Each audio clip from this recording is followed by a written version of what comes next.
There are many different types of probes. Today I'm going to discuss the UNC 15 probe. This also comes in a UNC 12 probe. The probe has three parts: the handle, the angled shank, and the smooth rounded working end. The UNC probe has 1 millimeter increments. 1, 2, 3. The top of the black line is 4. Next is 5, 6, 7, 8, 9, 10, 11, 12, 13, 14, 15. The purposes and uses of the periodontal probe are as follows. To assess the patient's periodontal status, do they have gingival health, gingivitis, or periodontitis? The probe allows us to conduct mucogingival examination. We can determine bleeding on probing, measure gingival recession, determine the contour and consistency of the gingiva. The periodontal probe helps us determine clinical attachment level. Clinical attachment loss refers to the attachment level of the tissues at the base of the sulcus.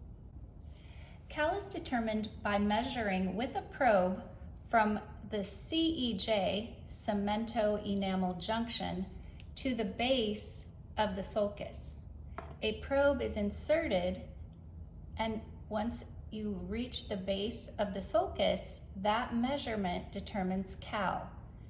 Again, Cal is from the CEJ to the base of the sulcus.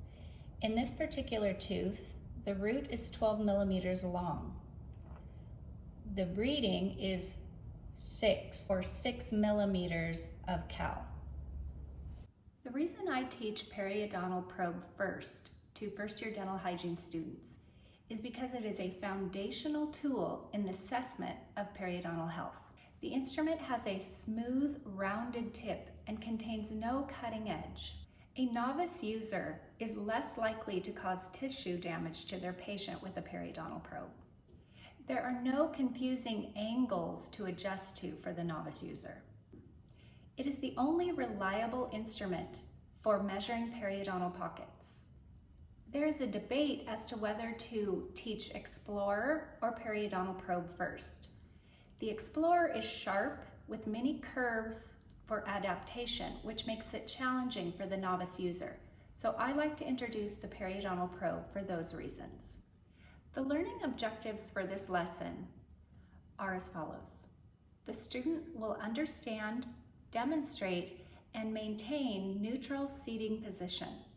Seated position is very important.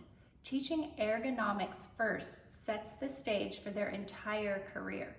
If they don't have proper ergonomics to start out, they will have mucoskeletal issues and not as long of a career in dental hygiene. The next objective is that the student be able to demonstrate proper patient position. The student will be able to demonstrate modified pen grasp using the periodontal probe. The student will be able to identify the markings on a periodontal probe. The student will demonstrate proper fulcrum or finger rest areas in both the maxillary and mandibular sextants. The student will be able to describe the rationale for periodontal probing. The student will demonstrate proper techniques in periodontal probing using adaptation, angulation, pressure, and movement of the instrument. The student will demonstrate correct adaptation on all facial, lingual, and proximal surfaces using the walking stroke in all sextants of the dentition. The student will demonstrate their ability to chart findings on a periodontal chart using EagleSoft software. The student will determine probing depths accurately within 1 millimeter of their instructor's findings. Prior to the actual learning lab with the students, I think it is important for the faculty to come together in a faculty calibration session. The reasons for this are: faculty calibration promotes uniformity in instruction. Calibration creates fairness and uniformity in evaluation methods. Teaching dental hygiene instrumentation requires consistent feedback from clinical instructors. Faculty calibration can be challenging due to constraints like time, differing opinions, and instructor bias, but is still fundamental in student success. Now we will proceed to the actual clinical activity in the dental clinic setting. Each faculty will take 4 to 6 students for a periodontal probe instrumentation demonstration. When teaching the use of the periodontal probe, I typically teach modified pen grasp using a pencil first. This is the first skill a student will learn after patient and operator positioning and use of the dental light. Hold a pencil as you normally would hold it for writing. Notice how the pencil rests over the side of the middle finger. Now move your middle finger so that the side of the pad is resting against the side of the pencil. The last 1 inch of the pencil should be approximately parallel with the long edge of your fingernail. Thumb should be straight or slightly flexed towards you. The grasp should be light, no blanching of your fingers. The index finger is used for stability. The thumb is used to roll the instrument. The ring finger is used to fulcrum. The pinky can be tucked in or out. It gets to be lazy. Your hand grasp should look like this.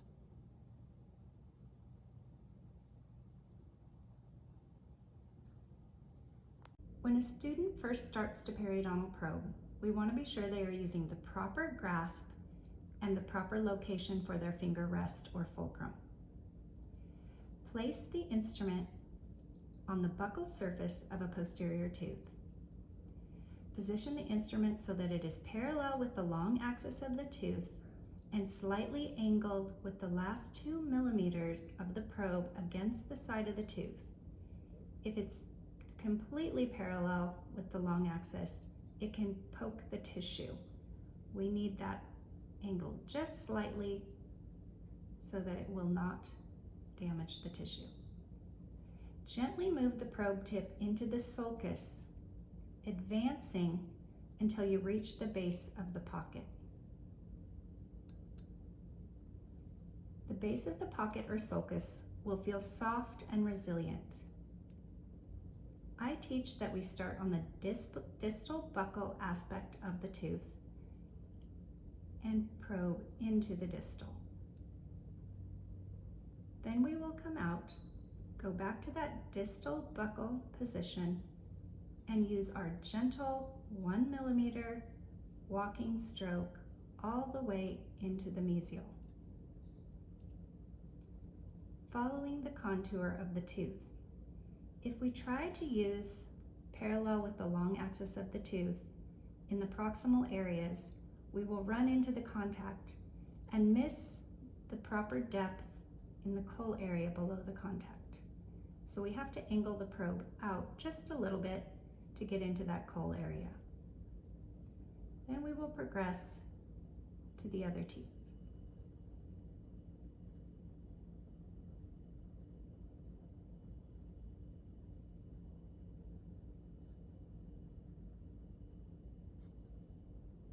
When probing the maxillary anteriors, one way to kind of learn it is to picture the tooth as a triangle.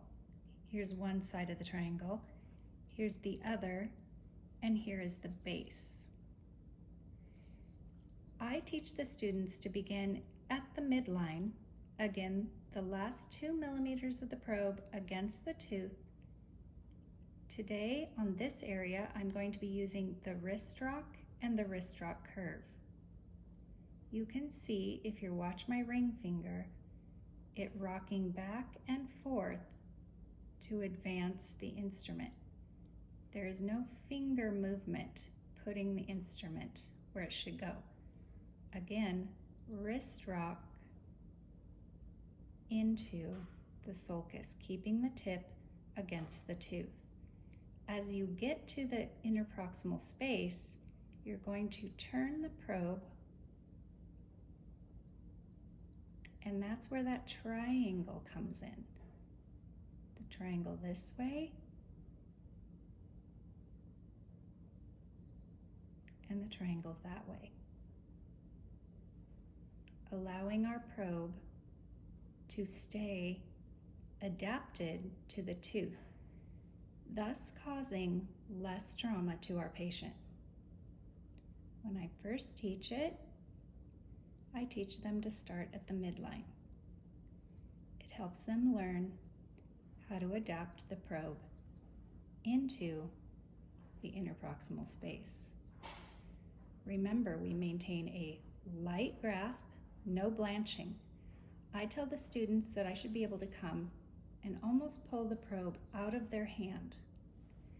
This not only helps the patient be more comfortable, but we have a better tactile sensitivity when we're using a light grasp only. Light grasp, small 1 millimeter steps, keeping them bottom 2 millimeters adapted to the side of the tooth. When we go to the lingual aspect, I want to make sure that the student is using indirect vision only. This will help with their neck and ergonomically. Again, we will place the instrument the last 2 millimeters against the tooth, and we will wrist rock into the interproximal space. The difference between wrist rock and wrist rock curve is very subtle. In a wrist rock, we're bobbing back and forth on our fulcrum finger. In the wrist rock curve, we come up just a little bit onto the tip of that finger. The movements are very small, but can adjust where our tip is going. The other thing I want to the student to remember is that our thumb plays a very important role in where the probe goes. So if I'm here, I don't have to move my fulcrum finger to get that probe under the sulcus. The thumb will roll the probe into the area I need it to be. They work together beautifully. This skill takes a lot of practice, and students can become frustrated. They've spent their whole life using their fingers to do everything. They have to learn to manipulate the probe using just the movement of their fulcrum. Eventually, a very calibrated faculty can produce students who probe gently and effectively.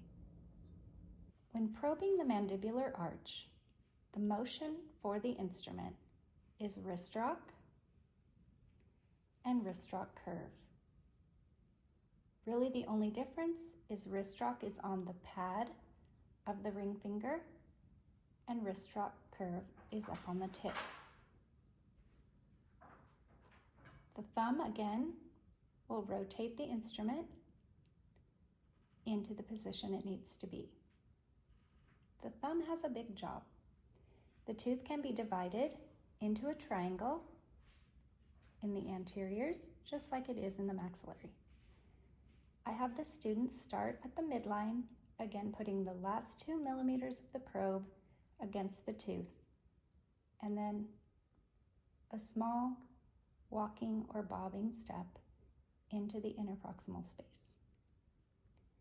This will be part of your demo to the students, and the students will practice in front of you.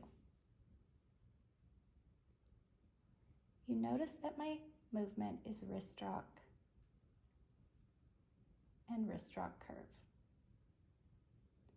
The difference is quite subtle. I am at the 7 o'clock seated position. This can also be done from 12 o'clock using wrist rock and wrist rock curve. If I am in the mandibular posterior, I will start again at the distal buccal line angle, the last 2 millimeters of the probe against the tooth,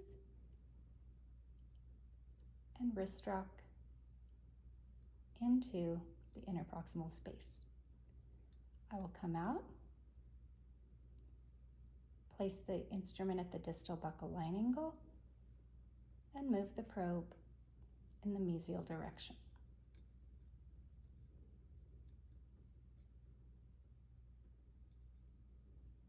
If I'm working in the lingual aspect, again, I ask that students use indirect vision and proper illumination.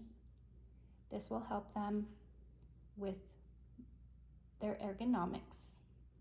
Distal lingual line angle, wrist rocking into the interproximal space, distal lingual line angle, 1 millimeter walking strokes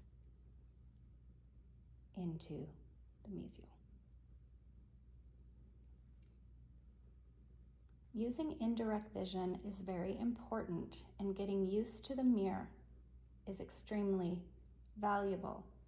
I often tell the students that the mirror is their neck. It is protecting their neck from having to move. So just use the mirror. It doesn't get neck pain. Starting on the lingual aspect of the lower anteriors, the student will progress the instrument into the interproximal space.